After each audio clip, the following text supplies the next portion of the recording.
bi asalaamaaleykum ñu leen di nuyu di leen ziare ci àjjuma bi di am mbégte jàkkaarloo waat ak askanu Sénégal waxtaan ak ñoom ci lenn rek ñu xew ci dëkk bi te li ci bëri concerné ñu ñun ñii damay doore sama waxtaan ci samay rakk samay xarit samay mbokk yi nga xam ne teg nañ leen loxo démb muy ay membres de ma garde rapprochée la ca Macky Sall jublu dafa tënku ci benn plan boo xam ne bu ñu lal la ci biir police ak gendarmerie Antoine Diome coordonné ko ñu ne faaw rek ñu fexe ba ñi wër Ousmane Sonko ñu fexe ba tasaare leen li muy njëkk a teg ci mooy yemuñu ci ragal ma rek ci politique waaye malgré li ñu yor yëpp nag ci armée ak ci gànnaay sama quelques éléments de sécurité yi daf leen jaaxal ñaareel bi ñu ci jublu mooy jàpp ni suñu defee loolu dina taxawal suñu doxalin ñun rawatina ci lii ñu door muy nemmeeku tuur mooy dem dajeeg askanu Sénégal waxtaan ak ñoom ñetteel bi mooy xoqatal nit ñi ba kenn dootul ñëwee jege Ousmane Sonko waaye may yëgal Macky Sall ni ci ñetti fànn yooyu yépp nag lajj na ni mu lajjee ci pexeel Ousmane Sonko bi muy Macky Sall ba tey jii lajj na ndax moom dafa xam lan mooy sama sécurité ñii taxaw nii ñoo ci gën a néew ñii taxaw nii ñoo ci gën a néew te ñii taxaw nii xaalis bu ñuy ut taxu leen a ànd ak Ousmane Sonko waaye dañoo gëm projet bi ñu bokk ci ni ci militant yëpp bokkee moo tax ku yaakaar ni mën nga leen a xoqatal ci ay jàpp yu ñàkk fayda da ngay sonal sa bopp ñaareel bi dama ne ñoom ñoo ci gën a tuuti ñun amuñu problème sécurité waaye li ñu xam mooy man sama sécurité ay milliers de jeunes sénégalais su ma woote woon léegi fii ay milliers jeunes sénégalais ñoo ñëw kon sama sécurité kenn mënu koo tas ñetteel bi mooy nemmeeku tuur bi mënuñu ci dara bu soobee yàlla sax semaine bii ñuy dugg ñu continuer ndax def nañ suñu premier département alhamdulilah dem seeti sénégalais yi waxtaan ak ñoom gis ci lu ëpp sax suñu yaakaar ci nit ñu dalalee ci ni ñu amee yaakaar ci ñun waaye yéen seen i jàmbat ci réew mi ak nattu yi nga xam ne Macky Sall teg na leen li xew nag démb ñëpp xam nañ ni provocation la te li ko andi mooy xam nañ ni li ñu yëkkati woon foog ni mën nañ cee pexeel Ousmane Sonko gis nañ ni loolu du mujj fenn te dinaa ci ñëw bu si kanam ndax seen complot mois de mars 2021 la lajj moo tax barki dem ma ne Sénégalais bu leen génn bu leen xuloo dem leen toog maa ngay dem uyu ji wax fa samay dëgg ñëw toogaat tool ak yéen ñu ànd def suñuy activité kon du ñu xamee ni loolu du mujj fenn seen pexe yépp mooy lu ñuy def ba dossier bi jur yeneen dossier façon provocation bu nekk dañ ko def ci jamono yi pour am lu ñu génne waat lu bokkul ak loolu bu leen fàtte nii mois de mars 2021 bañ may jàpp yu bëri lañu génnewoon lañ ma bindaloon ci dossier bi mooy trouble à l'ordre public et appel à un regroupement non autorisé ñu génn ci loolu daal di bindaat appel à insurrection et xawma lan menace sur les institutions yooyu yëpp mi ngi ñu bind foofu parce que seen stratégie la mooy xam nañ ni bii du dem fenn il faut ñu fexe ba créer yi ca des bu leen fàtte ni tey procureur ci beneen complot dem na fexe ab dossier dem ut ab rebellam boo xam ne kenn xamul fu mu ko jëlee ne nag ak ku mu munti doon ku nekk ci gannaaw rebelle bi dinaa dal ci kaw jàpp nañ suñuy gore tëj leen mais ay terroristes lañ tuddee leen force spéciale ay force spéciale su fi amoon gis nga Pastef su décidé woon yëkkati force spéciale Macky Sall jël na avion bu yàgg dem ñu tuddee leen force spéciale te dossiers yooyu yëpp may tudd nañ dinañu fexe ba am ñu ñu tiiñal waaye yokk ci benn x boo xam ne ñëpp xam nañ ni x boobu Ousmane Sonko lañ ciy wër kon ñi ngi ci pexe yoo xam ne dañuy lal yu bëri ne foo jaar nag dina am benn bu jàll ma dalal xelu Macky Sall benn du jàll benn ci ay pexem du jàll xale yi ñu jàpp nag ku jógee këram ànd ak sécurité ak réew mi ni mu mel ak dëkk bi ni mu meloon dem uyu ji tribunal yéeg ak ñoom ba buntu juge ànd ak avocat am dugg ci bureau juge génn ñu ne ko sa sécurité kidnappé lañ leen yóbbu leen Mbuur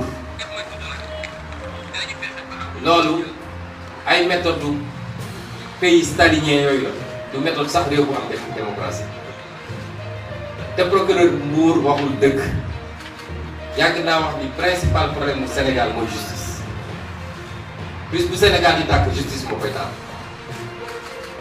te principal bras politique Macky Sall tey mooy justice Macky Sall amul dara mënul dara tële na ci ay adversaire am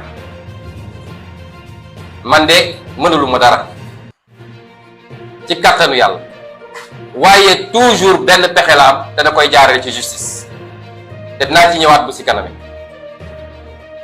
waaye ñi mu jàpp defuñu dara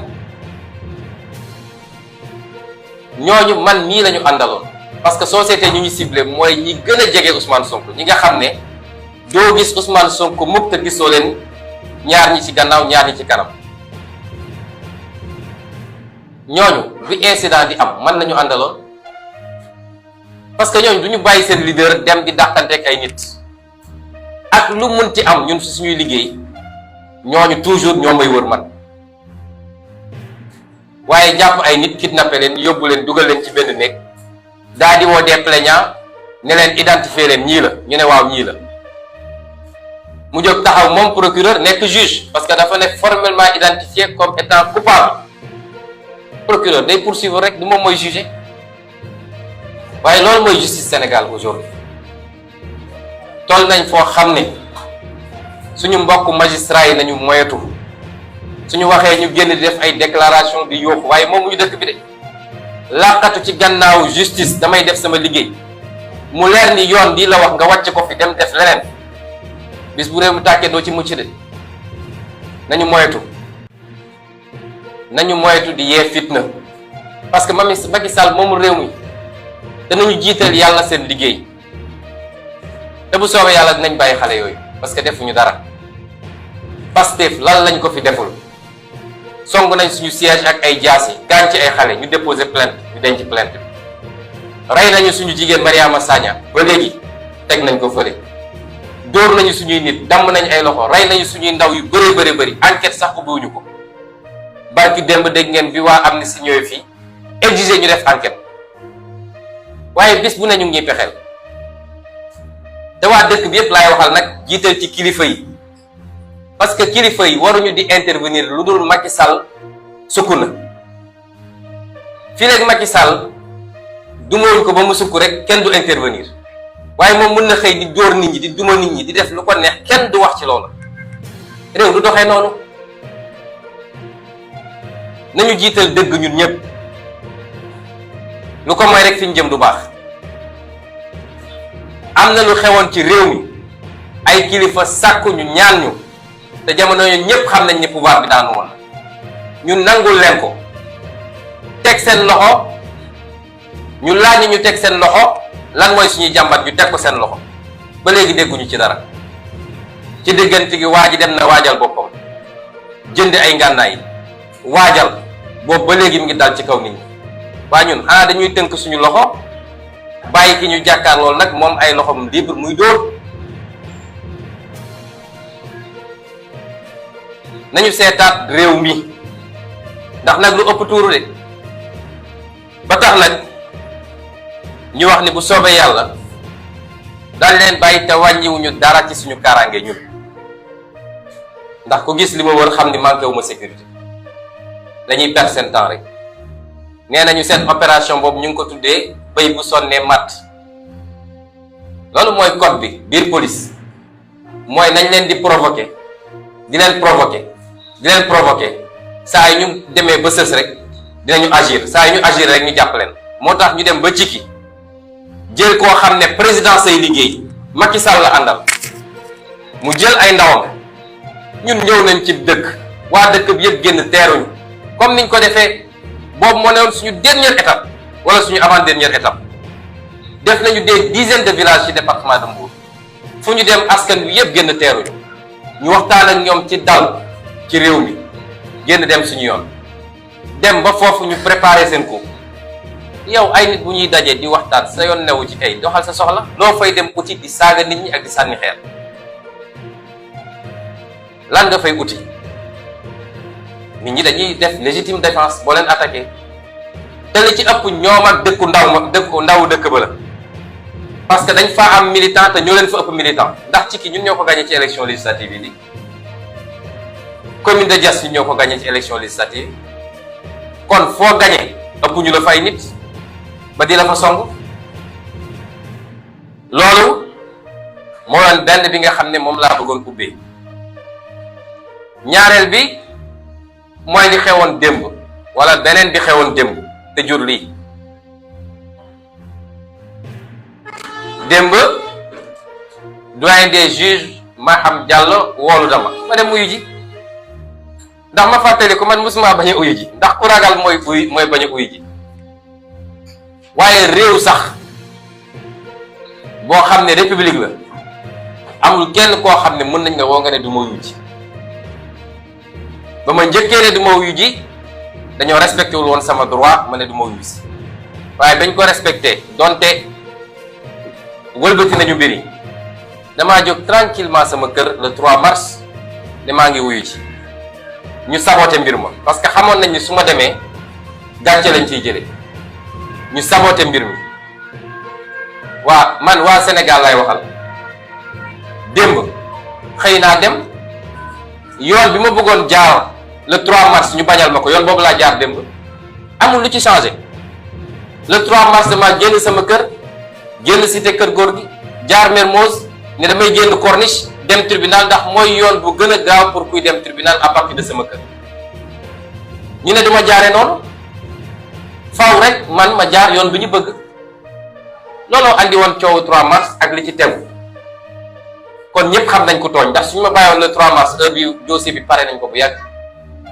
dem bi ma xëyee sama kër même yoon bi laa jaar amul benn différence kon lu tere woon ñu bàyyi ma jaar yoon boobu le 3 mars lan moo ko tere woon kon ñoom ñooy di yee fitna ñoom ñooy di andi ay problème man en tant que citoyen sénégalais buñ ma woowee am naa jaar fu ma neex am naa droit jaar fu ma neex li am solo mooy suñ la nee midi na la fekk tribunal midi na la fekk tribunal waaye su ma neexee ma jugee Mbour sax wala ma jugee Thiès di daagu di ñëw waaye midi lañ ma wax naa yegg tribunal midi dinaa yegg tribunal su ma nee damay jaar buntu université nañ ma bàyyi ma jaar buntu université su ma nee damay jaar centenaire nañ ma bàyyi ma jaar foofu parce que démocratie la ñu nekk te kenn notifié wu ma itinéraire ne ma fii nga war a jaare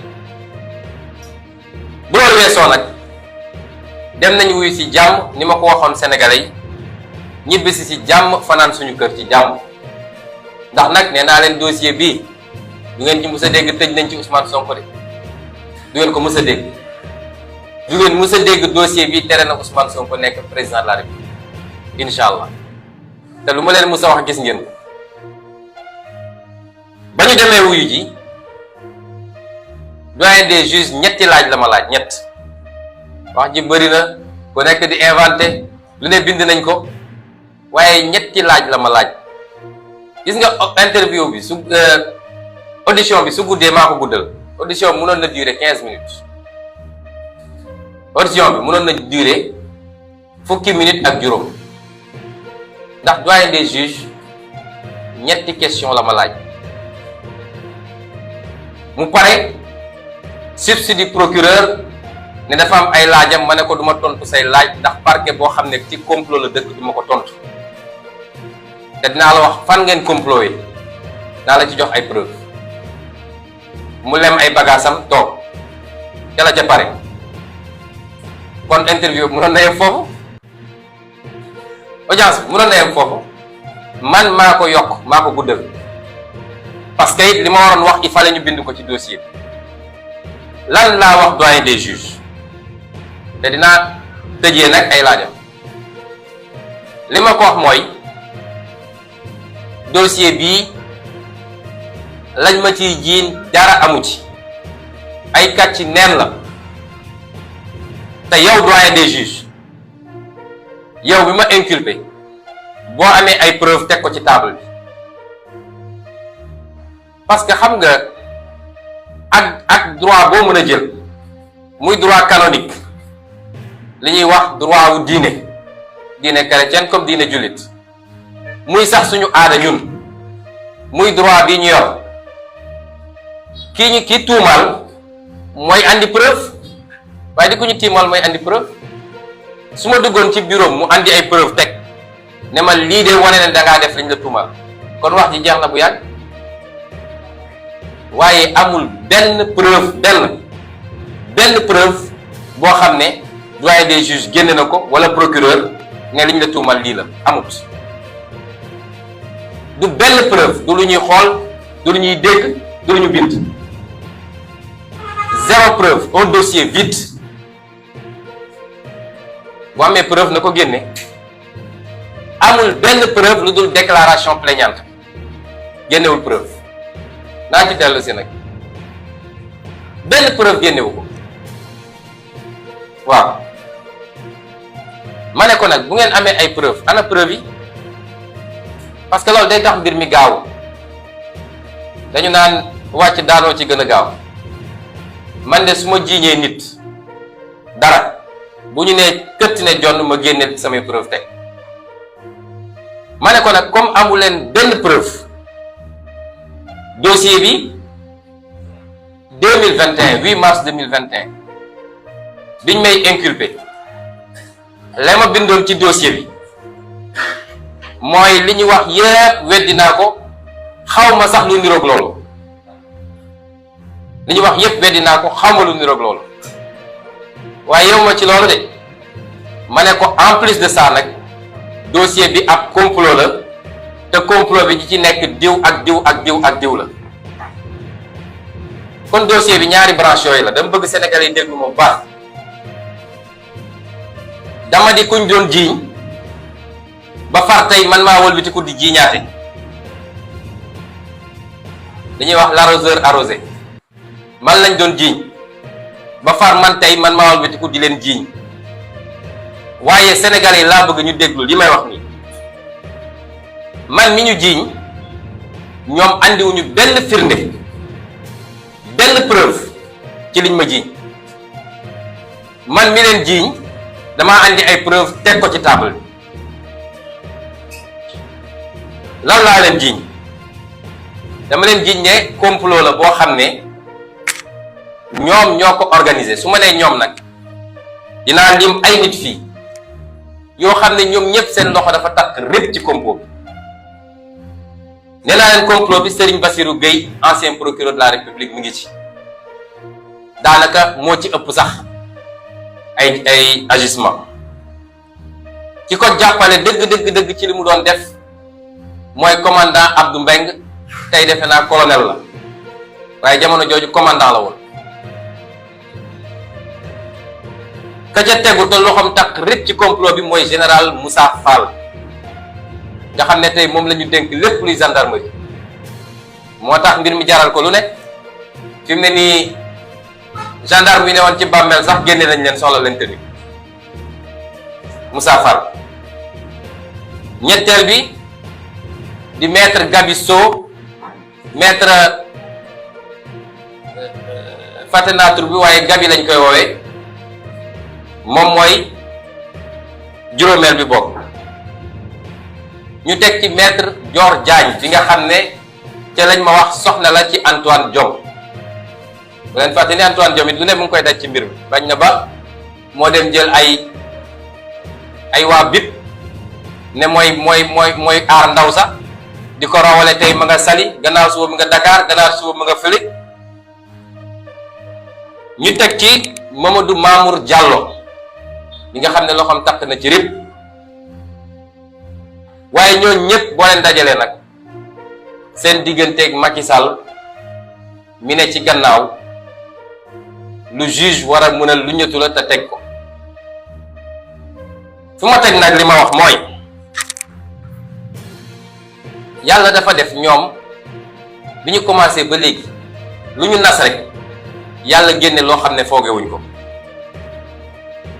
déjà ci dossier bi rek ak niñ ko traité am na élément yu bëri yoo xam ne nekk na ci déjà naa ci dellu si waaye yàlla dafa def bi coow li amee gendarmerie nationale ci njiitalu général Jean-Baptiste Tine comme coow li dafa bëri woon ba gendarmerie nationale jaxasoo ci mu am coow ci biir gendarmerie général Jean-Baptiste Tine bi nga xam ne moo ne woon haut commandant de la gendarmerie et directeur de la justice militaire dafa santoon ñu def benn enquête interne pour leeral mbir mi bi ñu paree enquête interne boobu dafa dafa dem jox rapport bi Macky Sall dégg naa bi mu ko joxee Macky Sall daf ko ne j'espère que c'est la seule copie de ce rapport moo wax leen ni rapport boobu moo tax ñu dàq général Tine andi général Moussa Fall ndax fi mu bëggoon rapport bi dem fi ko Macky bëggoon a yóbbu général Tine qui est un soldat digne dafa def liggéeyam correctement rapport bi dafa joxe benn procès verbal numéro 063 bar 4 bar HC bar CAB du 14 avril 2021 affaire capitaine Touré feuillet 1 à 18 ñaar ñi def enquête bi colonel Omar Diouf la ak colonel Crépin Arsène Sambou rapport boobu versé nañ ko ci dossier bi avec accusé de réception xam naa fooguñu woon ni yor nañu rapport boobu waaye fii Sénégal la tudd te patriotes yi ñi ngi fépp seen tappale yi ñu nekk du mucc ni mu amee woon ci certificat médical bi ñu doon nëpp-nëppal noonu la amee ci rapport bi noonu la amee ci yeneen ak yeneen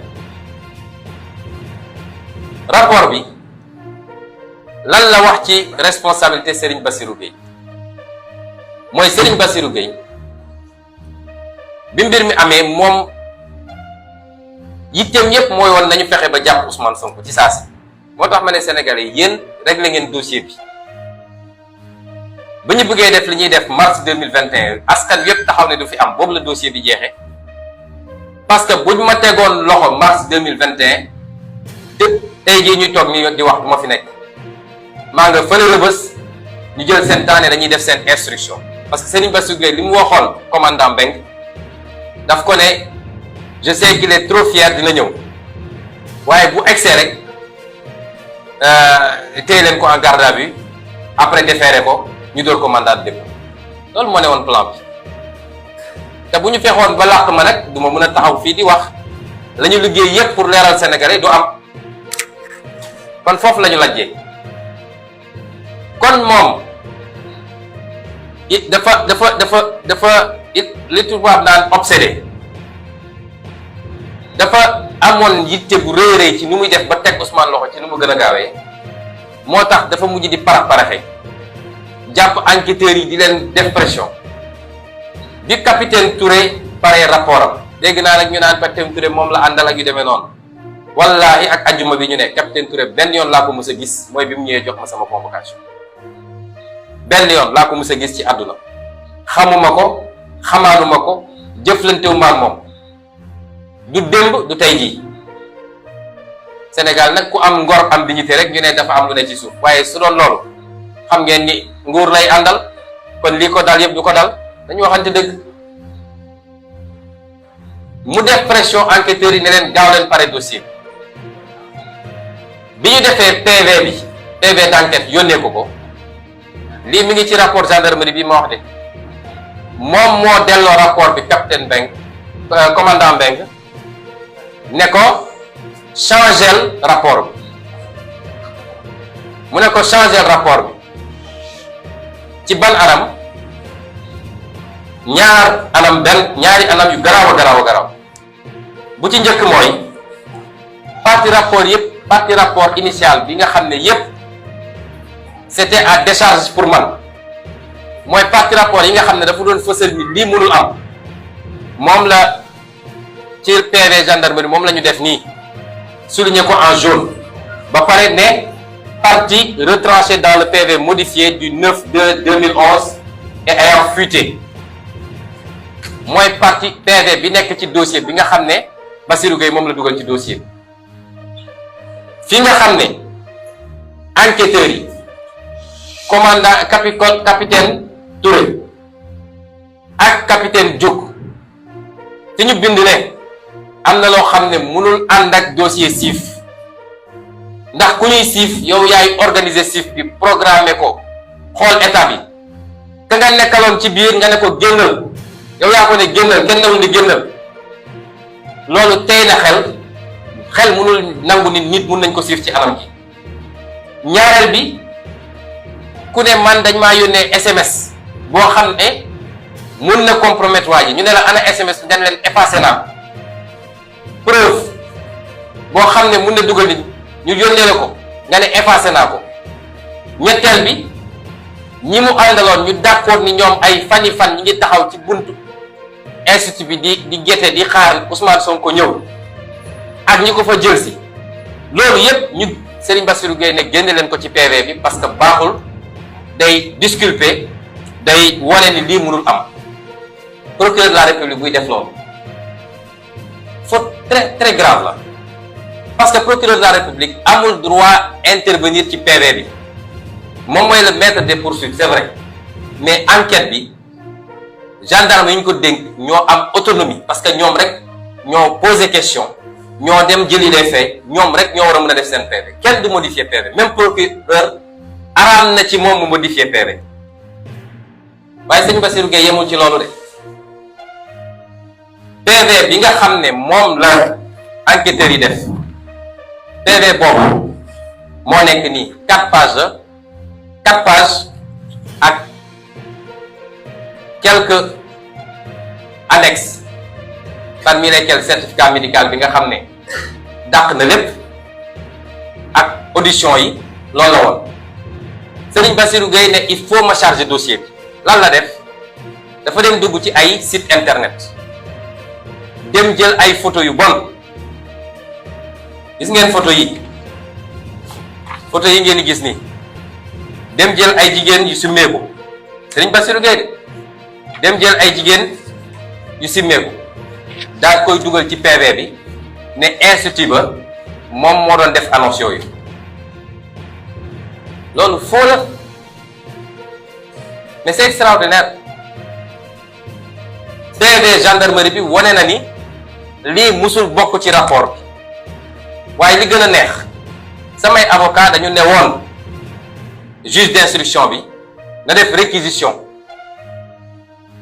ci police cybercriminalité xool ndax yii parce que am na ay numéro téléphone am adresse Facebook ndax am na rapport ak institut ba bi réquisition yi génnee lu ñu wax amul benn rapport jegewul sax procureur buy def loolu pour charger quelqu'un parce que lim ci doon ut te noonu lañ ko waxee ci PV bi noonu la ko capitaine Touré waxee ci témoignage am li mu doon ut mooy fexe ba ndaw see ñuy wax Ndeye Khady Ndiaye nga xam ne lu ne teg na ko tuuti mu rey doomam dañoo naroon assassiner doomam ñu fexe ba gëmloo nit ñi ni moom ab proxénète la da doon jaay ay jigéen mun a jaare foofu pour atteindre ma man.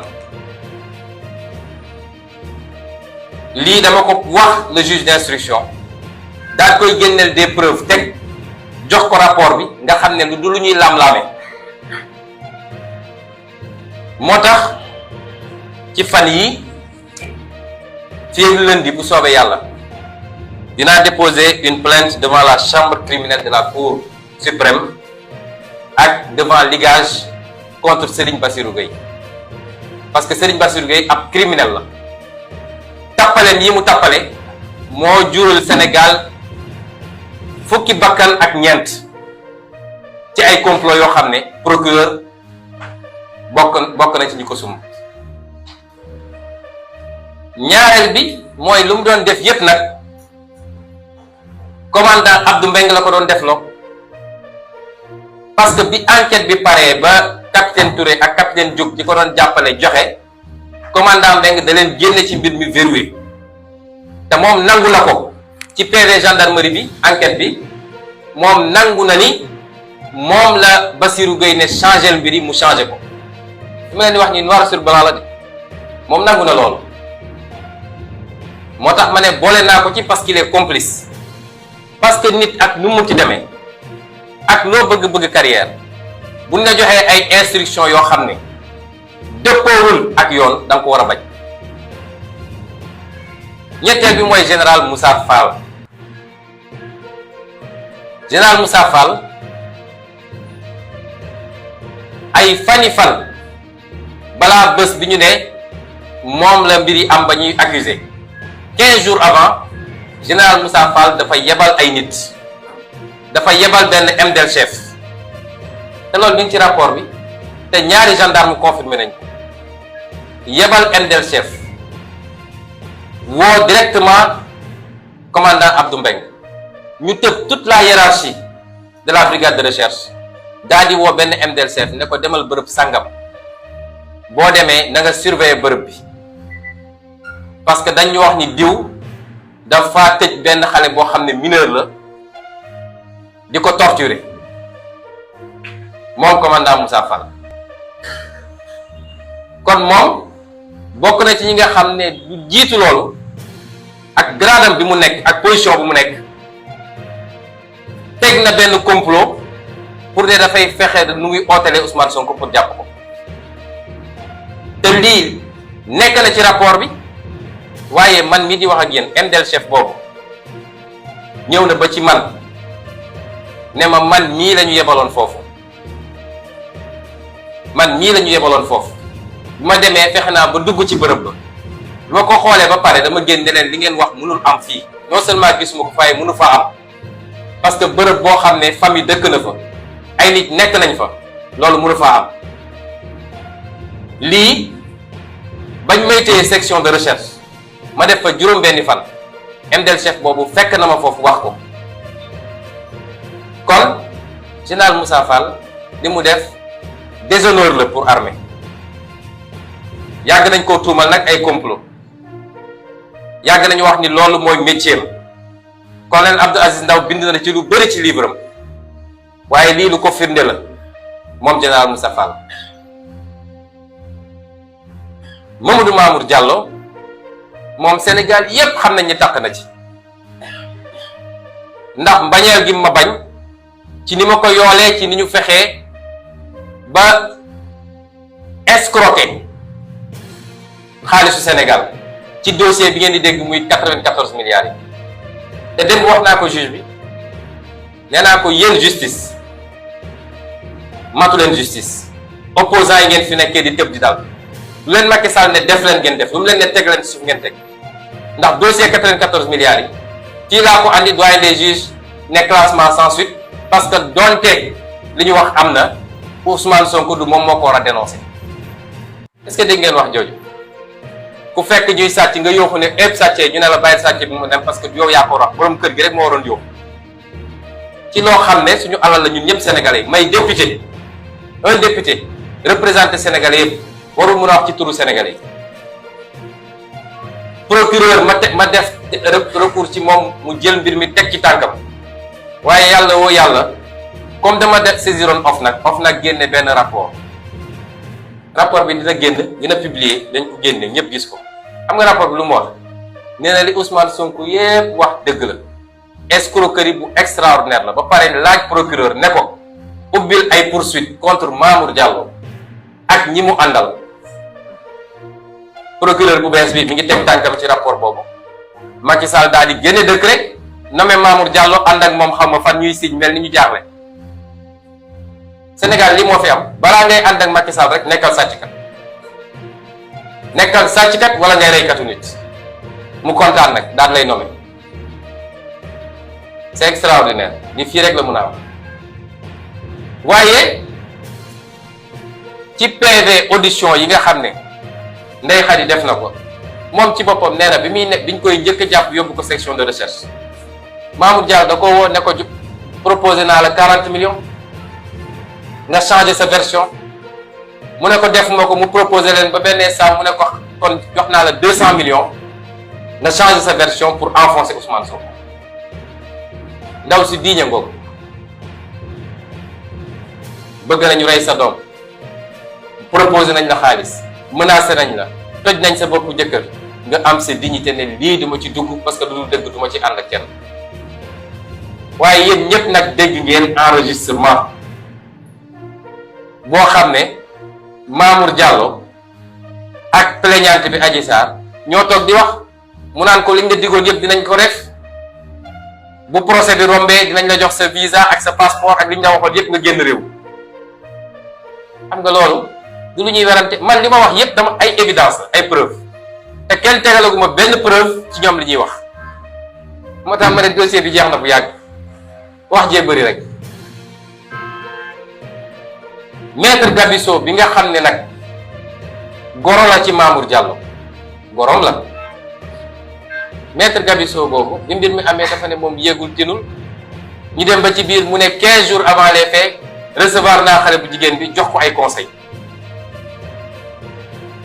ñu doxati gynécologue bi mu demee doyen des juges intéressé ko ci PV bi dafa ne maître Gabisso moo ko woo la veille le premier ne ko est-ce que suba di nga nekk Dakar mu ne ko waaw mu ne ko déglu ma.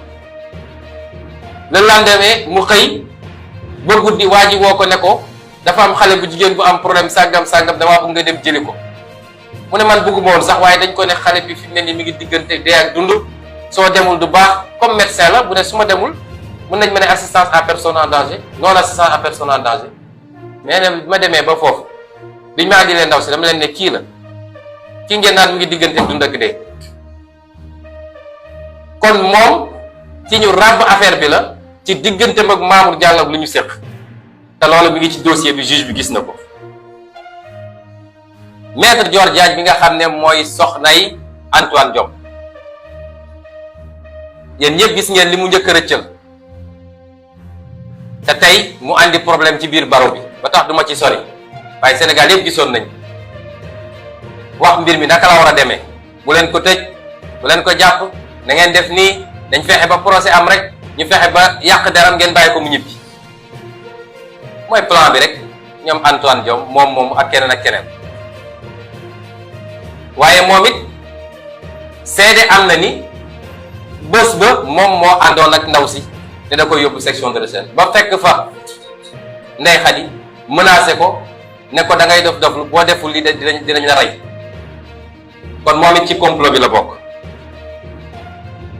kon yii yëpp dañ koo andi ak ay firnde jox ko doyen des juges ne ko bindal jox ko papier yi koy wane ak preuve yi teg li gën a neex gis nga nee naa leen audience bi man maa ko guddal ndax mënoon na durer 15 minutes waaw may laaj sénégalais yi nag dossier bi ni mel yow jiiñ nañ la nga jiiñaate li nga jiñaate yépp nga am ay preuve yoo teg te wax naa ko doyen des juges nee naa ko yow fi mu ne nii say enquête xam nga fan nga ko war a orienté mooy ñi def complot bi te ci li ëpp ci li muy def actuellement loolu la parce que amul beneen pexe ñu ne ko ñi def complot bi fàttale naa ko li ñuy tuddee scandale Watergate États-Unis defe naa ñëpp dégg nañ ko. lan moo andoon Watergate mooy ñi yoroon nguur gi dañu nasoon benn complot contre opposition complot bi mujj éclaté waaye complot boobu moo mujj yóbbu ba président Nixon mujj démissionné. ma ne ko foofu nga war a yóbbu comme sa enquête ndax amoo dara ci viol, amoo dara ci agression, amoo dara ci menace de mort, benn firnde bu ñu mën a tegal ci table bi amul. léegi nag ku lay jiiñ mënul andi preuve, est-ce que yow yaa koy jox preuve? ku la jiiñ mënul andi benn preuve. benn question la ma juge bi laaj mooy est-ce que di nga nangu joxe sa deret pour ñu def test ADN.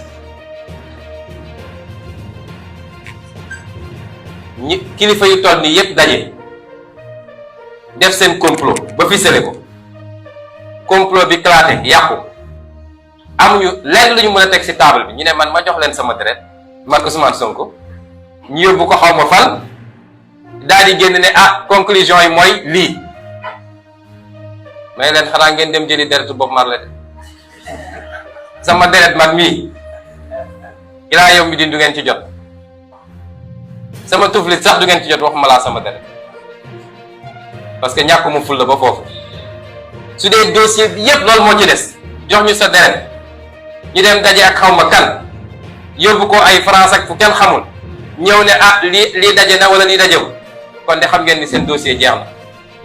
ndax su dossier bi desee lu dul jox ma sa deret jox ma la sa deret na tëj dossier bi te ubbi dossier complot bi. du am lu toll nit toq ci sama deret ndax benn su dossier bi sax doon dossier bu évident amul lenn lu ma tënk ci loi Sénégal pour ma joxe sama deret. loi dafa nekk nit, parce que loolu du preuve bu mat, moo tax loi imposé wu ko nit. dafa ne nit ki su ko neexee mu joxe deretam, su ko neexee du joxe.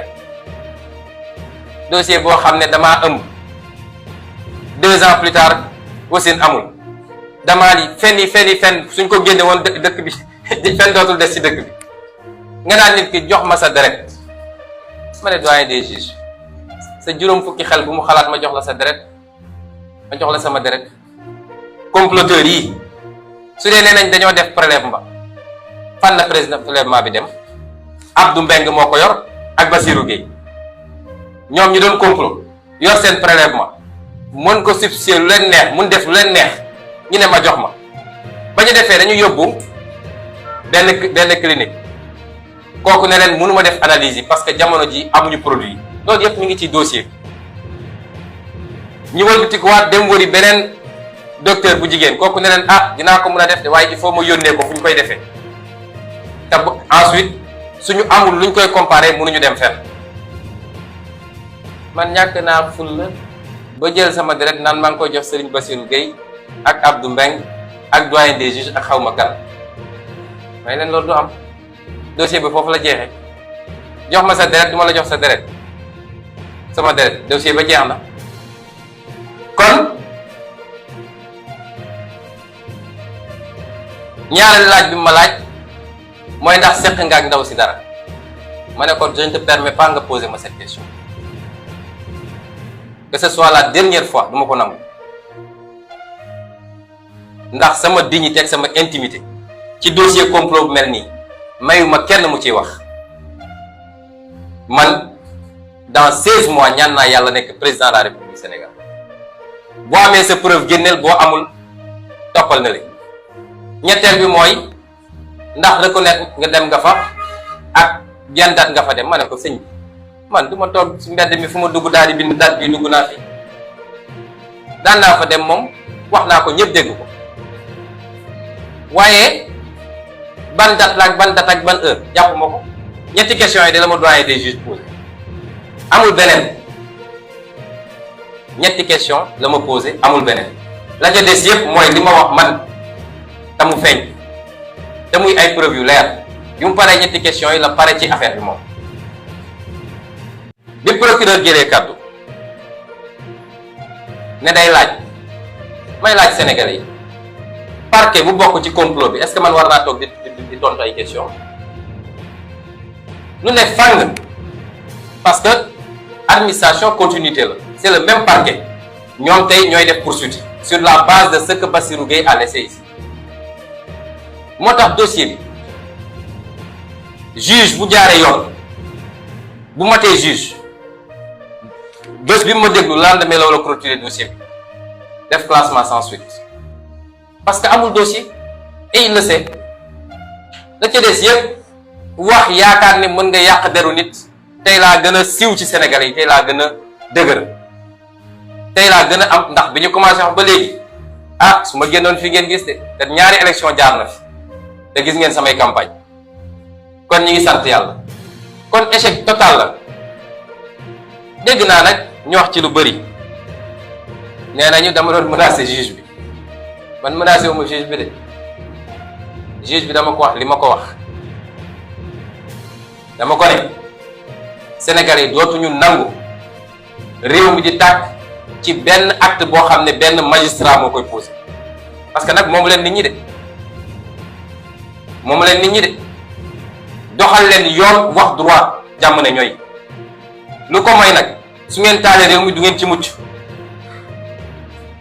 loolu nag maa ko wax te am naa sañ-sañ parce que nag dafa doy ñaari bakkan yi fi mujj rot su juge cour suprême defoon liggéeyam xam ni arrêté bi préfet bi jël arrêté bu illégal la mënul tere nit ñi manifester ci base boo xam ne amul kon bakkan du rot na magistrat yi delloo si seen xel ci yàlla te bàyyi li ñu nekkee ñoom ñépp xam nañ ni da ngay gis dara am magistrat boo dajal ci ruq mu ne la li mu def du yoon de waaye xam nga rek avocat yépp xam nañ ni lii du yoon waaye ñun jàng nañu nag dofuñu man nu mu tuuti am naa DEA en droit am nañu ay avocat am nañu ay magistrat nañu bàyyi dunguru gu ñu nekkee ci Macky Sall te doxal yoon suñu bëggee jàmm am ci réew parce que ma waxaat ko moo tax ma yoon gars yi jotagul dem leen toog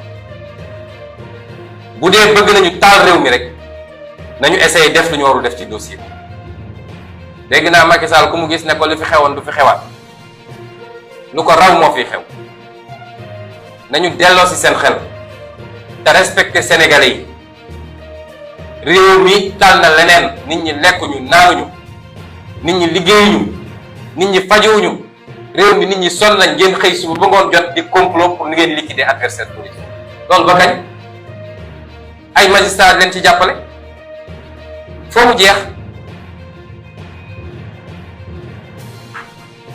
wax nañu tamit ni xaw ma lan ay mystique ak lu ne man de ku ma xam-xamee moom mystique ki wóolul boppam mooy mystique ndax bañ duggee ci bureau ba si suuf yépp ndox la woon avocat yi ndox bu jàll di saafaral gaa yi ne ko amee doyen ndox mi nu mu demee mu ne non est-ce que ci toiture bi la jógee toiture bi de moo gënoon a sec fii est-ce que du ci toiture bi la jógee greffier bi ne ah non non clim bi la clim bi kenn taalu ko fu ndox di jógee gaa yi ne noonu nañu xaar ba ñu fobeere man ma dox jaar ci kaw ndox li dem toog jàpp sama ñàmm ndax man Macky Sall su dee xërëm rek la yaakaar du musa am dara ci man te teguma ko fenn du dul gëm yàlla wóoru ko ak nit ñu baax ñu nekk ci réew mi di ma ñaanal te kenn xamul nu mu toll man yooyu jaaxaluma ma nga bandaa su loxo bi fii ba fii xam naa dañ ko ne bul nuyu gars yi loolu day wane manque de confiance te juge bu manqué confiance rek def pression ci kawam day yomb juge bu ragal def pression ci kawam day yàgg moo tax wax naa ko nee naa ko pression yi ñu lay teg yépp xam naa ko Antoine Diome mi ngay jàppool chaque jour ñu lay wax yéeg nañ ko menaces yeeg proposition yeeg yëpp nañ yéeg nañ ko parce que ku mën a am document yi ñu am xam nga ni réew mi jaaxaluñu ma ne ko mais na nga jël sa responsabilité parce que réew mi du jeex de fii la nekk loolu moom maa ko wax te je l'assure kon lii moo xew démb amul leneen te wax nañ ko it fàttali naa ko nag ne ko man j'ai rien contre lui te dafa di juge boo xam ne ñi ko xamoon démb ak barki démb nee nañu ku jub la woon ku dëddu woon la démb ak barki démb laa wax ndax gis nañ fi lu ne te dossier bi du n'importe quel dossier ndax Macky Sall bakkanam la ci teg nee naa ko xam naa li ñu la sant mooy même su dee dossier bi amoo ci dara fexeel rek ba renvoyer en procès bu doon un procès moral ndaw si ñëw taxaw naan fii la ma def lii fële la ma def lii nangam ma ne ko loolu lañ la sant te loolu du sa liggéey yow xam nga ni loolu du sa liggéey ma ne ko tey aw ma dara contre toi waaye nag dossier bi balaa ñu la koy jox sax février 2021 bi loo dossier bi ne kët na jon nga publier woon sa page Facebook benn article boo xam ne dañ ma doon saaga ci article est-ce que kooku jaadu na man ma wóolu ko koo xam ne joxaguñ ko woon dossier bi xamuloon sax nit nañ ko mus a jox dossier bi mu publier ci page Facebook am benn article benn waaye Macky Sall bu nekk France bu ma doon saaga man ak bu ma condamné ci dossier bi ñu teg ci ay 9 mois ñu woo ko moom jox ko dossier bi est-ce que loolu war na dal suñu xel ñu ci Sénégal la ñu ne ma ne ko sa digganteeg ñoom xam naa ko ndax xaritu Aïssata Tall Sall ba tuddee ko doom Aïssata Tall Sall moom bi affaire bi amee moo fi génne woon force occulte moom Aïssata Tall Sall ñoom ñaar duñu réeroo xaritu Abdoulaye Daouda Diallo la bugguma dugg ci ay affaire nedd ku bandom sax waaye li xew yépp xam nañ ko ma ne ko mënuñu laa wóolu bis boo defee li nga war a def nag dinañ xam ndax mën nañ laa wóolu wala mënuñu laa wóolu lii moo xew démb ci bureau des doyens des juges amul leneen tegal nañ ko lii génne nañu lële ay feni neen ñetti question yi daal la ma waa ji laaj raxasu ci pare na ci affaire ba moo tax ñu ne ko dossier bi nag da nga koy continuer bokk na ci li nga war a def il faut nga déglu général Moussa Fall instruction day mat on instruit à charge et à décharge faaw nga déglu général Moussa Fall faaw nga déglu commandant Abdou Mbeng faaw nga déglu ki ñuy wax MC Niass ndax dafa taxaw publiquement ne moom am na ci ay firnde yu leer nañ te génne na benn audio bu ñëpp gis faaw nga woo ko déglu ko ndax booy instruire li tubaab naan lépp lu nga xam ne mun na contribuer à la manifestation de la vérité lépp li nga xam ne mun na génne ay firnde da nga ko war a xool ñu ne ko donc da nga ko war a déglu da nga war a déglu Mamadou Mamour Diallo nga xam ne mooy bàyyi mbir mi da nga war a déglu maître Gabi Sow ak maître Dior Diagne da nga war a déglu surtout également le capitaine Touré lii boo ko deful defoo instruction foo mu matal xam nga ñële jeexal nañ ki ñëw jiiñ amul benn témoignage à charge contre moi benn juge bi interrogé na lu mat 10 témoins xanaa ña fa nekkandoo ak moom ay patron am ñi mu doon liggéeyandool ñëpp témoignage à décharge ñëpp dañ maa setal benn témoignage à charge amul ñun ñu am ay témoignage à charge contre eux yu bëri moo tax ma ne ko il faut nga déglu ñi ndax boo leen dégluwul defoo instruction jarul paraxee jarul tëb foo nga déglu leen kon mbokk yi lii la ñu bëggoon leeral ci Sénégalais yi parce que dossier bii du dossier judiciaire dossier politique la moo tax bi mu dooree ba léegi dañ ko traité politiquement suñu respect ci institution judiciaire mu nga yem ci suñu woowee ñu dem uyu leen waaye seen doxalin musul dal suñu xel bi ñu nekkee ci politique ba léegi justice dafa mus a dal suñu kaw te musu ñoo plainte ba justice traité ko musul am kon ñooñu mënuñu leen wóolu lii daal moo am démb amul leneen lu ci yokk moo wax ko sénégalais yi ñu dégg parce que ñoom ñooy véritable justice ci affaire bi te àtte woon nañ ko ba noppi démb tey doog a jëm kon je vais résumer en quelques mots ce que je viens de dire en français. J'ai commencé mon allocution en langue nationale par ce qui s'est passé hier à propos de ma sécurité rapprochée. Le procureur de la République de Mbour et les forces de défense et de sécurité ont profité lâchement, parce que c'est une attitude très lâche ce qu'ils ont fait, de mon audition auprès du doyen des juges, ou par le doyen des juges, pour procéder à l'arrestation de 6 membres de ma sécurité. Et ce, sans remise de convocation à ma connaissance. J'ai entendu dire que, par certains, je ne l'ai pas vérifié, que les convocations ont été remises au moment de l'arrestation. Ce qui n'est pas vérifié apparemment. Sans remise de convocation, alors qu'on n'est pas en face d'une situation de flagrant délit. C'est du kidnapping, c'est pas une arrestation, c'est lâche et c'est indigne. C'est une énième provocation pour essayer de déclencher des réactions de la part de notre parti et de la jeunesse sénégalaise. C'est pourquoi nous demandons à tout le monde de rester encore calme. Parce que cela participe d'un projet beaucoup plus vaste, concocté au plus haut sommet de l'État, piloté par le ministère de l'Intérieur. Le nom de code de ce projet, je ne sais pas s'il serait fidèle à la langue française, c'est que toute chèvre acculée finira par mordre. La stratégie est très claire, c'est de provocation en provocation, tout faire pour nous pousser à réagir et en profiter pour créer des dossiers judiciaires. Puisque le régime en place, Macky Sall en premier, sait pertinemment que son complot a raté. Que ce n'est pas avec ce dossier fantoche de viol et de menace de mort qu'il va régler ce dossier.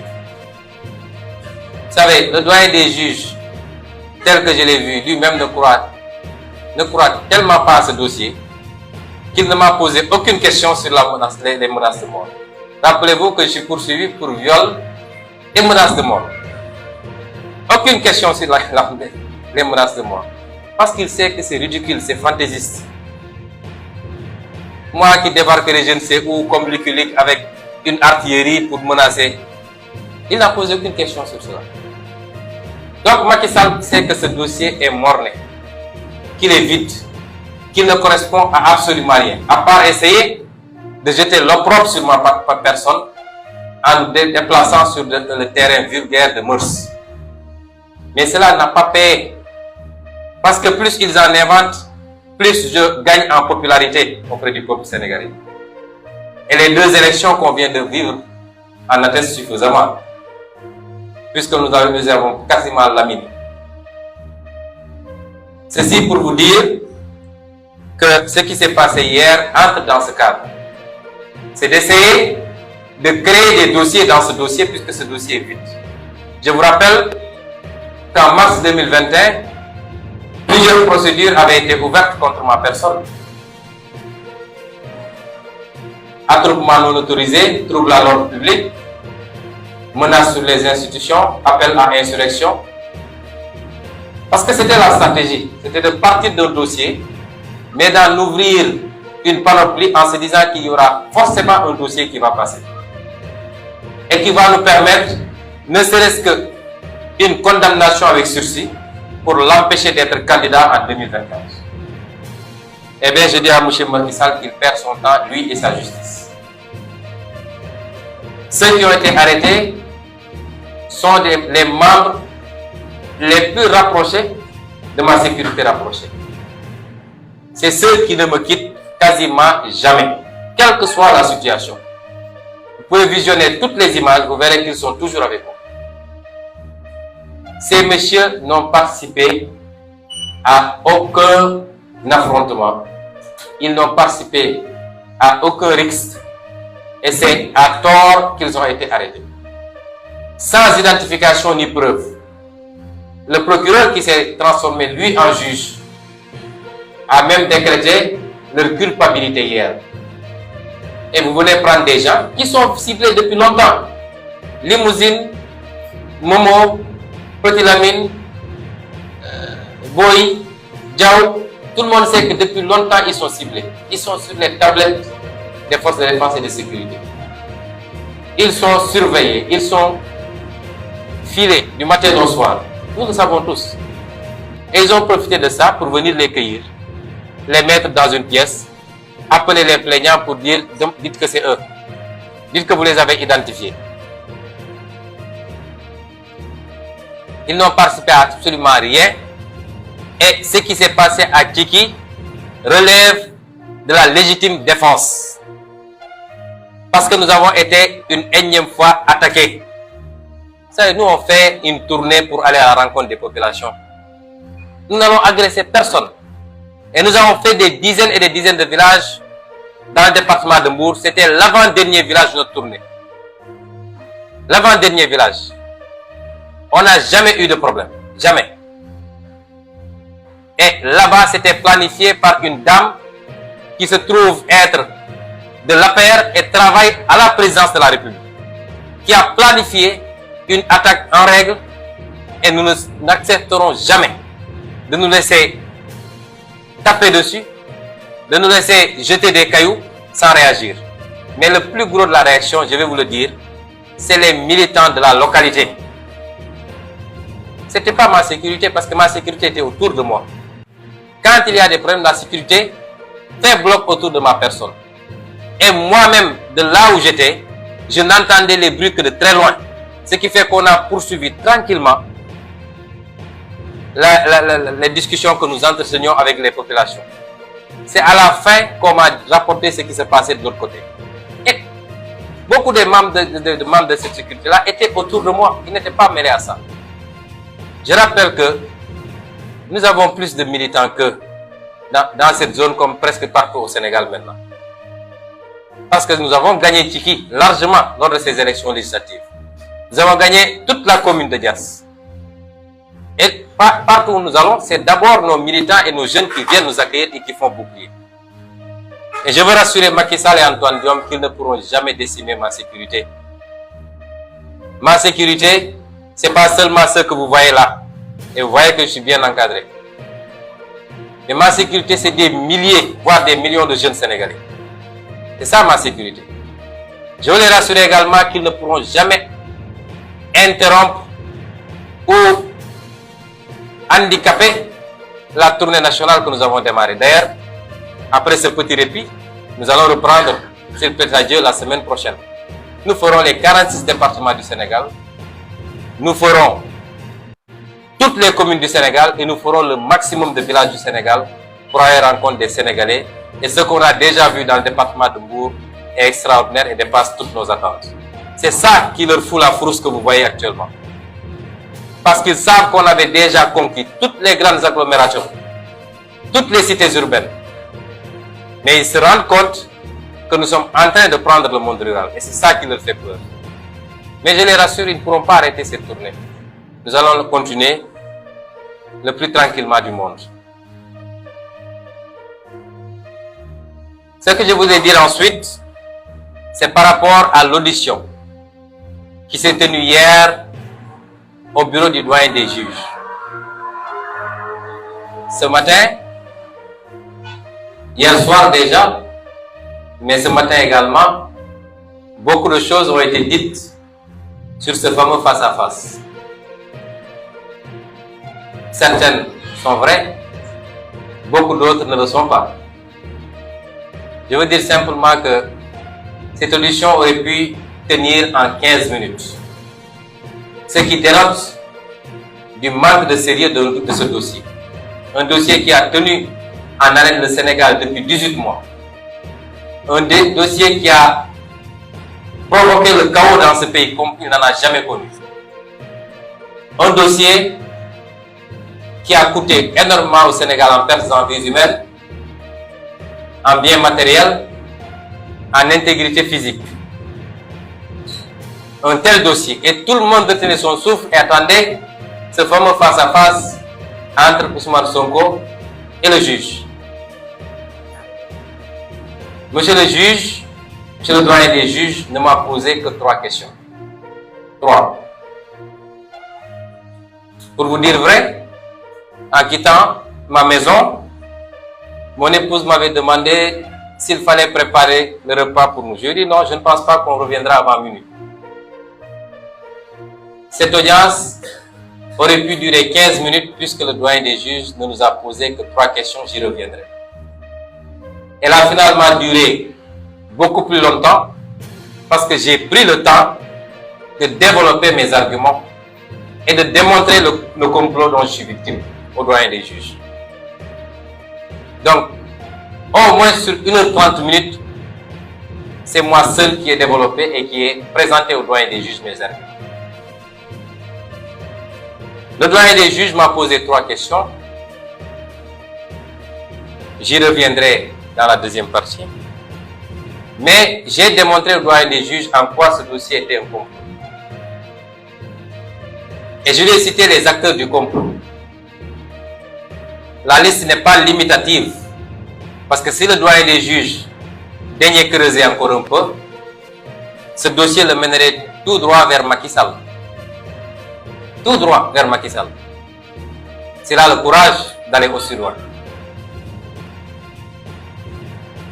Les acteurs du complot, c'est d'abord l'ancien procureur de la République, Serigne Bassirou Gueye.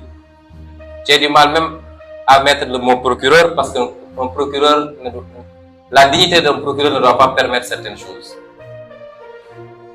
C'est ensuite son bras exécutant, le commandant Abdou Mbengue, qui était le chef de la section de recherche en ce moment. C'est ensuite l'actuel commandant de la gendarmerie nationale et directeur de la justice militaire, M. Moussa Fall, le général Moussa Fall. C'est M. Mamadou Mamour Diallo, maître Gabi Sow,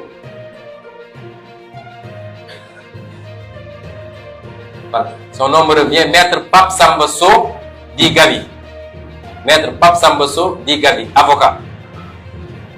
Maître Dior Diagne, épouse du ministre de l'Intérieur Antoine Diome, d'après ce qu'on m'a dit, elle aussi avocate. Et j'ai expliqué, au-delà de ce qui existe déjà dans le dossier, parce que le dossier est à 200% à décharge pour moi. Il ne comporte aucun élément et aucune preuve attestant d'un viol ou d'une menace de mort. Aucun. J'ai dit au doyen des juges, si vous avez des éléments à charge, mettez-les sur la table. C'est le moment. Il y a une accusatrice. Je suis inculpé depuis 18 mois. Vous n'avez pas osé me convoquer. Aujourd'hui, vous le faites. On a calmé le pays. Et je suis venu tranquillement vous voir. Ce à quoi je m'attends, c'est que vous me disiez, Monsieur Sonko, à partir de la plainte et des investigations que nous avons menées, voilà des éléments à charge contre vous qui prouvent que vous êtes auteur d'un viol sur telle personne.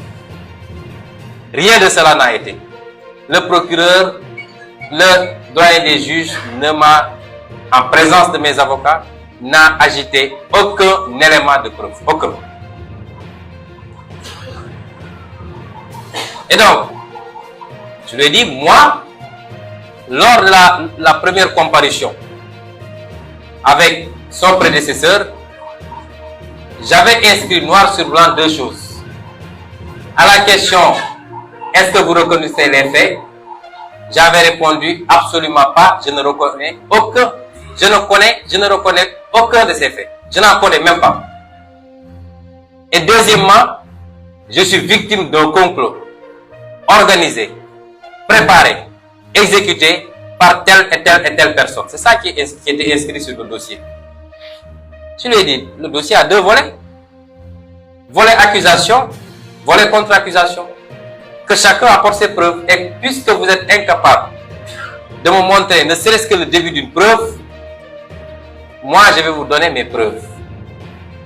Et je lui ai dit, concernant le procureur Serigne Bassirou Gueye, il a comploté contre ma personne sur ce dossier. Et par la grâce de Dieu, parce que depuis qu'on a commencé ce dossier,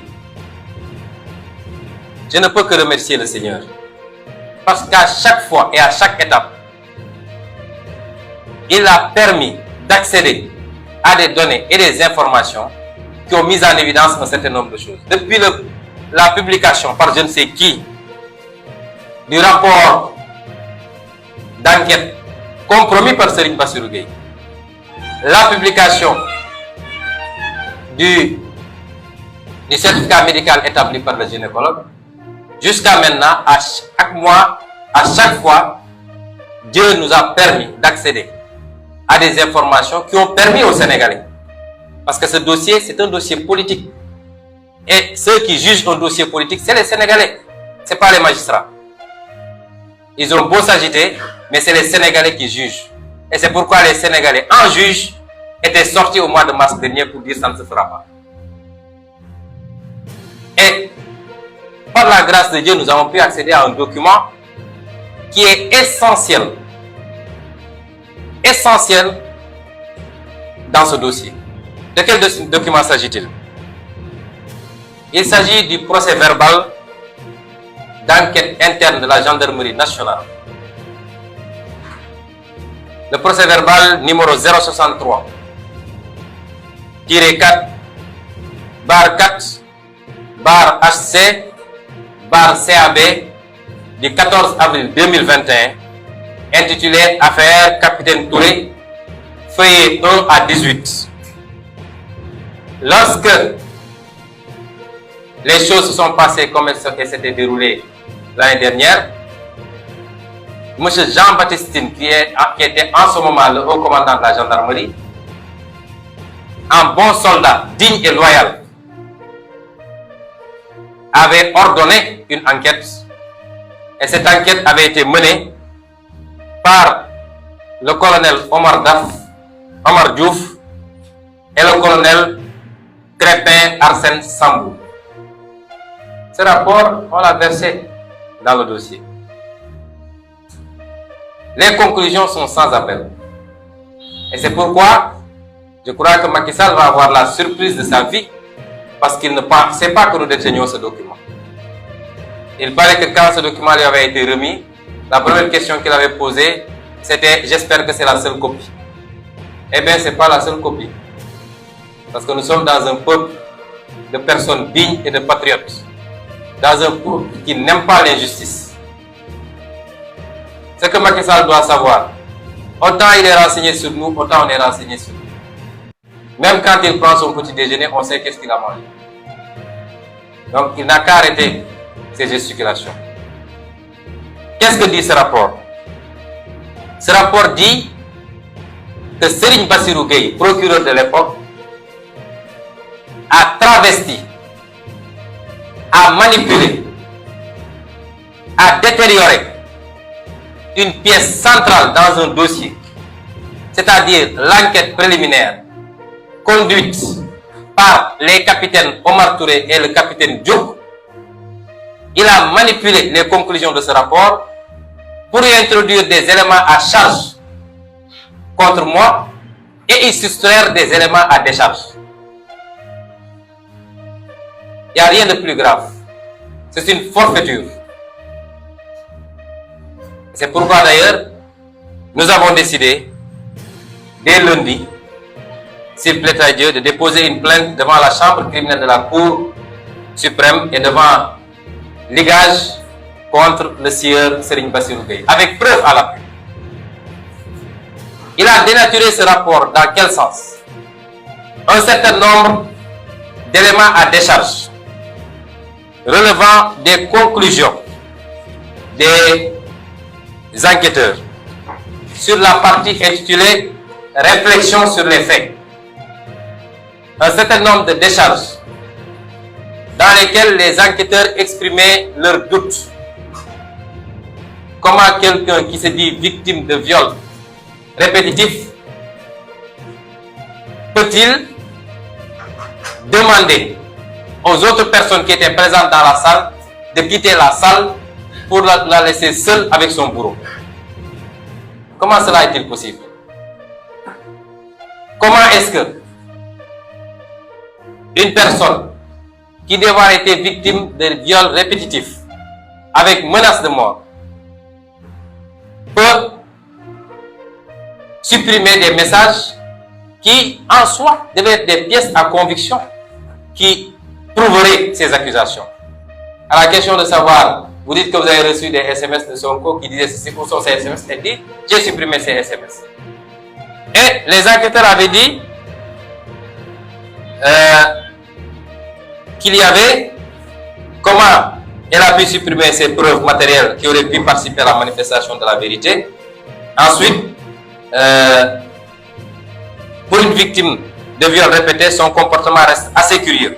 Pourquoi n'a-t-elle rien dit à sa patronne, sachant que cette dernière interdit formellement d'entretenir des relations extra-professionnelles, ainsi de suite. Et ensuite, la partie où le dénommé Sidi Ahmad Mbaye reconnaissait avoir participé à la préparation en montant le guet devant l'Institut pendant longtemps, toutes ces parties-là ont été censurées, enlevées du rapport par Serigne Bassirou Gueye. Je rappelle qu'un procureur n'a pas le droit de modifier une virgule d'un rapport. Il est certes le maître des poursuites, mais l'enquête dépend exclusivement des enquêteurs. Il n'a pas le droit de le modifier, de le censurer. Mais le plus grave, après avoir enlevé des éléments à décharge, le procureur a introduit dans le rapport final des éléments, de faux éléments à charge. Il est allé chercher des images qui peuvent choquer les bonnes mœurs. Des images attentatoires à la pudeur. Et l'objectif, c'était d'atteindre la propriétaire de l'Institut, l'accuser de proxénétisme et pouvoir par ailleurs atteindre Sonko. Et c'est pourquoi il est allé sur Internet, où il est allé puiser énormément d'images obscènes que vous voyez là. Toutes ces images-là, c'est Serigne Bassirou Gueye qui les a introduites dans le dossier alors qu'elles n'ont absolument pas de rapport avec l'Institut. Et ça ressort du document. Mais mieux encore, mes avocats avaient déposé une requête auprès du doyen des juges en lui demandant de saisir la cybercriminalité pour vérifier le rapport de ces images avec l'Institut en tant que tel. Quand les résultats sont sortis, quand la cybercriminalité a fait ses investigations, il est apparu que ces images n'avaient aucun lien, ni de près ni de loin, avec l'Institut de Mme Ndeye Khady Ndiaye. Ça, c'est très grave ce que Bassirou Gueye a fait. Ce monsieur est un criminel. Et c'est pourquoi j'ai déposé une plainte. Parce que ses agissements, son complot, son acharnement à charger un homme politique ont coûté la vie à 14 jeunes Sénégalais. C'est très grave ce que Bassirou Gueye a fait. Le deuxième impliqué dans ce complot, c'est le commandant Abdou Mbengue. Parce que tout ce qui s'est fait, c'est à Abdou Mbengue que le procureur Bassirou Gueye donnait des instructions pour lui dire enlève ceci, mais cela en dehors de toute participation des enquêteurs eux-mêmes. C'est cela que le capitaine Touré a dénoncé. Cet homme est un homme digne. Je n'ai aucun lien, je le dis. Jusqu'au jour où le capitaine Touré est venu me remettre une convocation chez moi, je n'avais jamais vu ni entendu le nom du capitaine Touré. Je n'avais jamais vu l'homme, je n'avais jamais entendu son nom. Et depuis ce jour, jusqu'au moment où je vous parle, je n'ai jamais vu cet homme. Il y a des Sénégalais extrêmement dignes et qui nous rendent fiers, qui doivent nous rendre fiers tous tant que nous sommes. Parce qu'il a vécu des pressions. Le rapport a conclu, le rapport interne de la gendarmerie a conclu effectivement qu'il y avait des menaces sur la vie du capitaine Touré et que sa hiérarchie n'a pas réagi. cet homme n'aurait pas dû mériter d'être exclu de la gendarmerie. Il devait être décoré plutôt que d'être exclu de la gendarmerie. C'est ces injustices, ce complot, qui était insupportable pour lui. Bien qu'il ne me connaisse pas, bien qu'on ne se soit jamais vu, mais en tant que patriote et un homme digne, qui a prêté serment de servir le Sénégal et non pas des hommes, c'est ça qui l'a amené à dire non. Mais ce n'est pas des proximités ni rien d'autre. Et le troisième, c'est le général Moussa Fall. Il est établi dans ce rapport, le capitaine Touré l'a dit, le capitaine Diouk a confirmé en avoir entendu parler, que le général Moussa Fall, 15 jours avant les faits supposés ou les faits déclarés, parce que ça n'atteint même pas le niveau de supposition, eh bien, le général Moussa Fall avait instruit le commandant Abdou Mbengue de dépêcher un MDL-chef sur les lieux, en lui disant qu'il a appris que je fréquentais cet endroit et qu'il y aurait une jeune fille mineure séquestrée là-bas et qui serait victime de sévices de ma part. 15 jours avant les faits déclarés. Et cette information est bien confirmée. Parce que pendant les 6 jours de ma détention à la section de recherche, entre le 3 et le 8 mars, un MDL-chef est venu me voir dans la chambre qui me servait de lieu de détention et m'a confirmé. Il m'a dit c'est moi-même qui avait été envoyé là-bas. Et quand je suis allé, je me suis débrouillé même pour entrer. Et quand je suis sorti, j'ai appelé ma hiérarchie pour leur dire que ce que vous dites ne peut pas se faire là-bas. Parce que c'est une maison avec une famille qui y habite, des gens qui y travaillent. Je vois mal comment cela peut se faire là-bas. Comment un général de gendarmerie peut se permettre de telles pratiques qui déshonore son grade et son rang? Il est membre à part entière de ce groupe. Monsieur Mamadou Mamour Diallo, lui, c'est l'évidence même, puisqu'il a appelé la propriétaire de l'Institut quand elle était soumise à l'enquête au niveau de la section de recherche pour lui proposer des sommes d'argent progressives jusqu'à atteindre 200 millions, je crois, en échange du changement de sa version. Qu'elle accepte de changer sa version pour me charger et pour me désigner. C'est que la bonne dame a refusé. Voilà une dame également extrêmement digne, qui a subi beaucoup de choses. Elle a failli perdre son enfant. Serigne Bassirou Gueye, mais cet homme n'est pas humain, a envoyé des éléments de la gendarmerie pour leur dire de lui arracher son enfant qui était né prématuré. Et le médecin a dit, si vous voulez enlever son enfant, vous serez responsable de la mort de cet enfant. Comment un procureur participant à un complot d'État peut aller aussi loin? Mais, en plus de cela, tous les Sénégalais ont entendu un audio identifié par lequel ou dans lequel le sieur Mamadou Mamour Diallo entretenait une conversation avec la plaignante pour rappeler les engagements qu'il avait pris vis-à-vis d'elle, de lui donner des documents de voyage, passeport, visa, de l'argent, lorsque cette affaire serait terminée, c'est-à-dire lorsque le procès se tiendrait.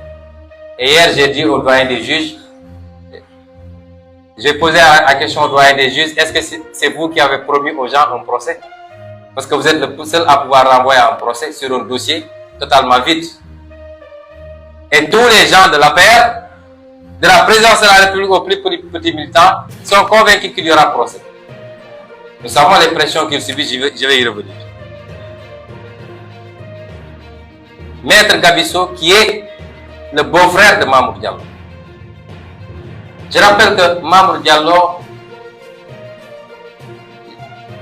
il y a quelque chose qui nous oppose et tout le monde le sait, c'est que j'avais fait une dénonciation sur une escroquerie dont il est l'auteur avec ses complices portant sur 94 milliards. Personne n'oublie ce dossier. Et il ne l'a jamais digéré. Aujourd'hui, un rapport de l'OFNAC est sorti, parce que j'avais saisi l'OFNAC. Et le rapport a dit que m'a donné raison sur toute la ligne et a demandé à ce que le procureur ouvre une instruction judiciaire et poursuive Mamour Diallo et ses complices pour escroquerie sur des milliards de nos deniers publics. Cet homme m'en veut à mort. Et c'est cet homme que Macky Sall vient il y a une dizaine de jours à peu près de nommer à la tête d'une direction nationale. Et c'est avec lui qu'on l'a vu sourire benoîtement à Popenguine, comme des insuffisants mentaux, pour pensant pouvoir, je ne sais pas, nous atteindre ou je ne sais pas quoi. Vous savez, nous avons un président, je crois, qui est revenu à un niveau tellement puéril et enfantin. Ce que les Wolofs disent, fayanto. Il fait des choses en pensant que ça va déplaire à tel. Il ne les fait pas parce qu'il est président de la République. Et c'est puéril, c'est enfantin. Et ce maître Gabisso, le médecin gynécologue, dans sa déposition, a clairement dit que c'est maître Gabisso qu'il a appelé la veille des faits. C'est-à-dire, vous avez vu, nous sommes en face d'un crime prémédité. Pas par le criminel, mais par les victimes. C'est unique dans l'histoire criminelle du monde. Prémédité par les victimes. Maître So a appelé un gynécologue la veille pour lui dire: est-ce que vous serez demain à Dakar? Oui, je serai demain à Dakar. Restez à mon écoute. Le lendemain, à l'heure, oui, je veux que vous alliez à tel endroit, il y a une personne victime de viol, etc. Le médecin a dit: je ne peux pas. Non, elle est dans une situation critique entre la vie et la mort, etc. Le médecin a dit: pour qu'on ne me colle pas non-assistance à personne en danger, je m'y suis rendu. Et quand je suis arrivé, quand on m'a présenté la personne, j'ai dit: est-ce que c'est cette personne? Parce qu'elle était normale, souriante, etc. Aucun signe de quoi que ce soit. Donc, ce monsieur est également, et on le soupçonne même d'être le rédacteur de la plainte. Parce que la plaignante, qui n'a même pas le niveau de 3e secondaire, dit avoir rédigé une plainte que même un certain nombre d'avocats ne pourront pas rédiger, avec des articles très précis du code pénal. C'est une révolution. Il y a Maître Georges Diagne, enfin, qui est l'épouse du ministre de l'Intérieur. Tout le monde connaît ce ministre de l'Intérieur, je n'ai pas besoin de vous le décrire. C'est le summum de la bassesse. C'est un homme qui tuerait père et mère pour la carrière.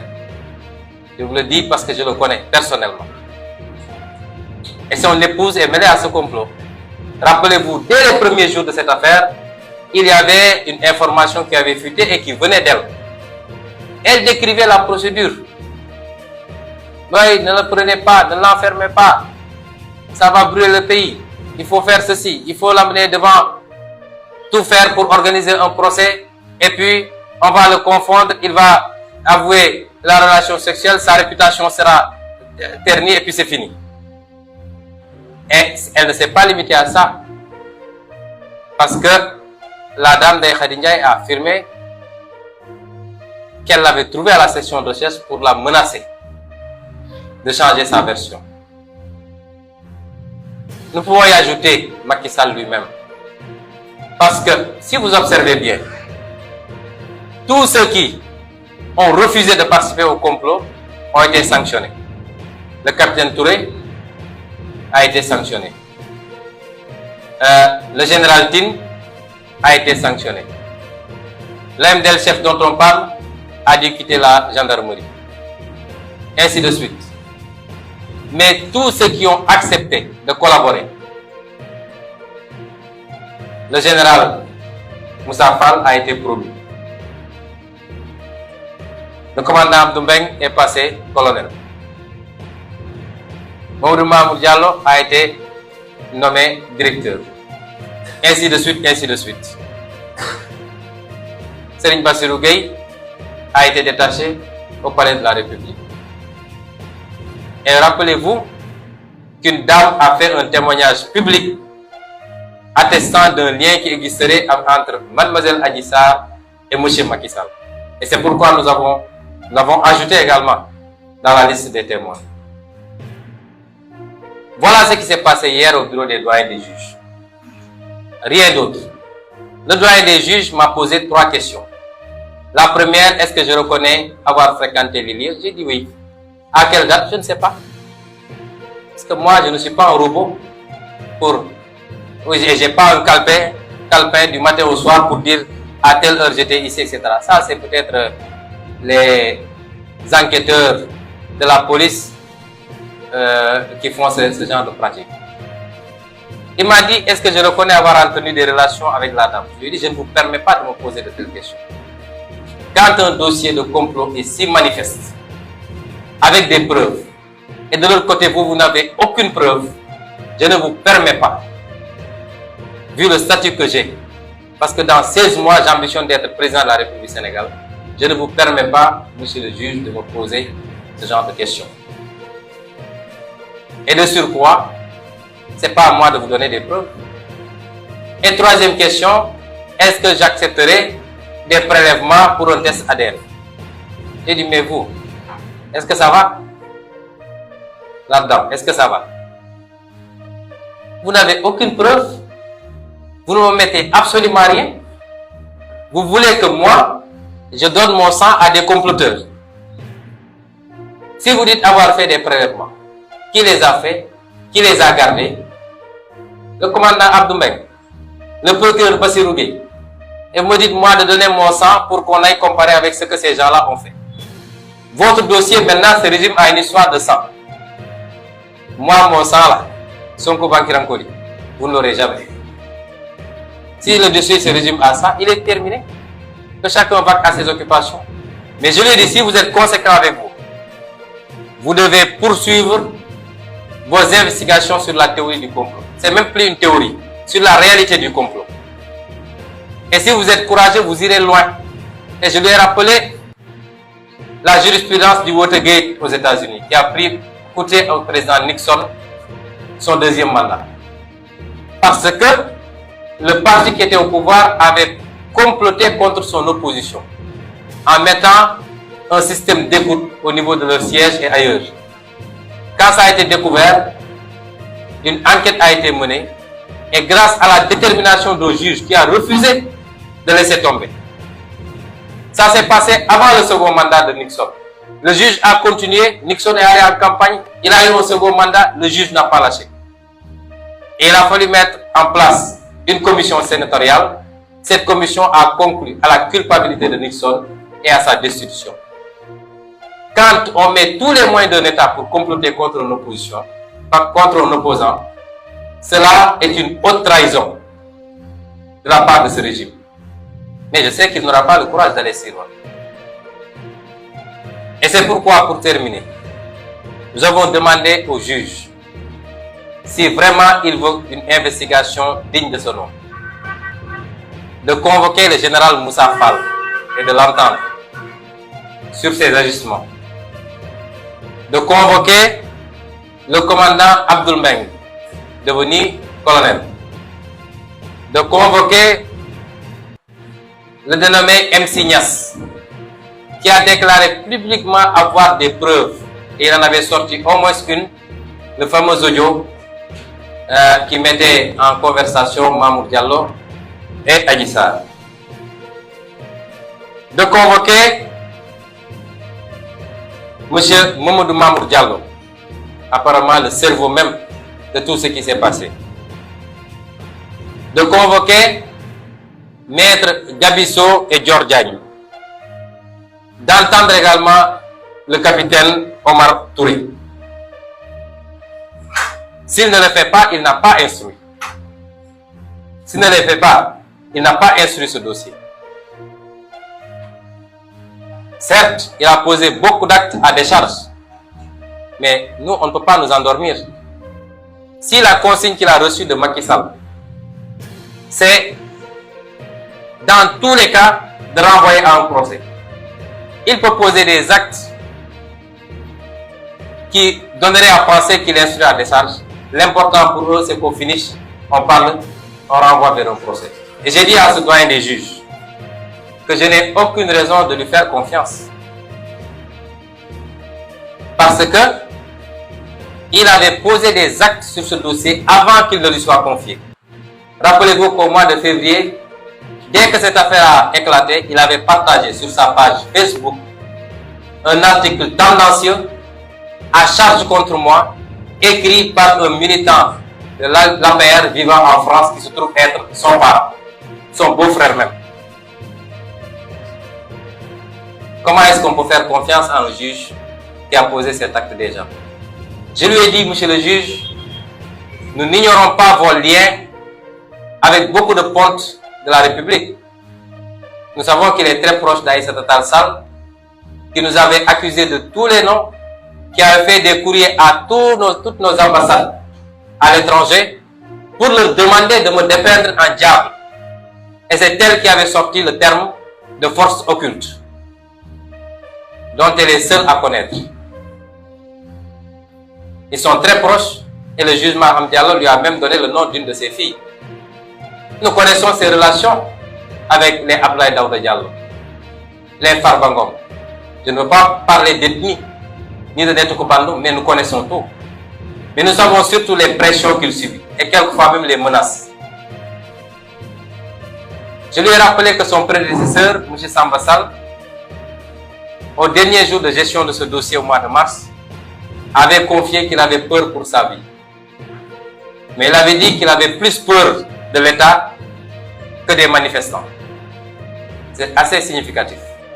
Et il a préféré quitter chez lui pour aller loger chez un avocat en ville. Nous savons que lui-même subit les mêmes pressions. Et qu'il a peur. Il aurait avoué à demi-mot. Mais quelle que soit la situation, il doit savoir que le peuple n'acceptera plus certaines choses. Lui comme tous les magistrats.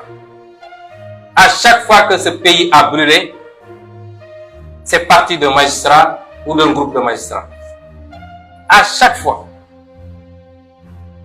N'eût été ça, nous sommes le pays le plus paisible. Que les magistrats disent le droit, rien que le droit. Mais des magistrats qui s'aplatissent devant l'exécutif. Des magistrats qui, même face à l'évidence, suivent au droit et l'œil ce que l'exécutif leur demande. Et ces magistrats-là qui posent les problèmes. C'est les manipulations de Serigne Bassirou Gueye et autres qui ont coûté 14 morts au Sénégal en 2021. Et cela ne doit plus se reproduire. Et c'est pourquoi nous n'accepterons plus cela. Et cela, je l'ai dit également aux juges, ce ne sont pas des menaces. Voilà ce qui s'est passé hier au bureau du doyen des juges. Il n'y a rien d'autre. J'ai été exhaustif. Rien d'autre ne s'est passé. Les petites histoires mystiques, etc., ça c'est anecdotique. C'est pour amuser la galerie. Voilà, messieurs et dames de la presse. Si vous avez des questions, je suis à votre disposition.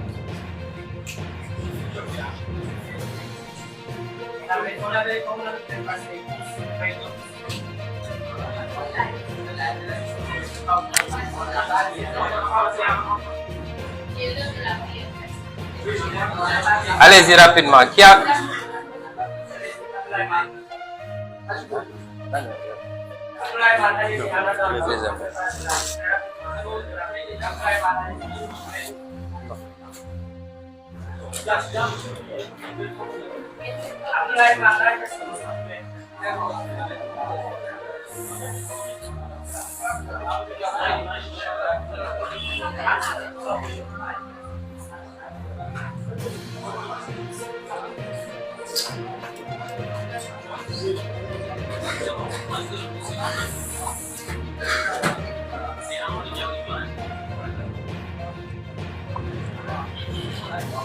Allez-y, M. Diong. Ma question est la suivante. Vous avez toujours demandé au conseil, après avoir fait une face-à-face avec les juristes, une confrontation avec l'adissage n'est pas exclue, et vous faites une confrontation avec l'adissage si le magistrat est sur le jugement. Monsieur, vous posez une question évidente. Vous avez même la réponse vous-même. Je crois qu'il faut bien poser les questions. La procédure relève du juge et pas de moi. C'est le juge qui va décider des actes qu'il pose. Nous, on est à la disposition de la justice. Donc, c'est des questions qui se répondent d'elles-mêmes. La deuxième chose, je n'ai jamais demandé un procès. Soit vous connaissez la procédure, vous ne la connaissez pas. On est à la phase instruction. Si le juge instructeur décide qu'il y a non-lieu, on ne va pas en procès. S'il décide qu'on va en procès, on va en procès. Donc, ne me dites pas que vous avez toujours demandé un procès. Merci.